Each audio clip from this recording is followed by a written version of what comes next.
ከእመቤታችን ከቅድስት ድንግል ማርያም ረድኤቷን በረከቷን ያሳድርብን። በሰላም ያሳድረን አምላክ በሰላም ያውለን። ከሊቀ መልአኩ ከቅዱስ ሚካኤል ረድኤቱን በረከቱን ያሳድርብን። ሀገራችን ኢትዮጵያን ተዋሕዶ ሃይማኖታችን ከፈተና ይጠብቅልን። መከራውን፣ ሞቱን፣ ችግሩን፣ ረሃቡን፣ ጦርነቱን አምላካችን ከሕዝባችን ያስወግድልን። ሰላሙን ለሕዝባችን ይመልስልን።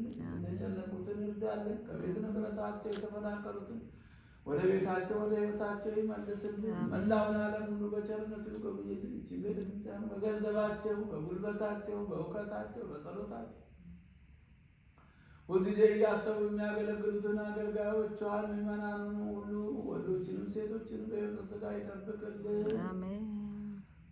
ጾማችንን ጾመ ድኅነት ጾመ በረከት ያድርግልን። ከእመቤታችን ከቅድስት ድንግል ማርያም ረድኤቷን በረከቱን ያሳድርብን። አቡነ ዘበሰማያት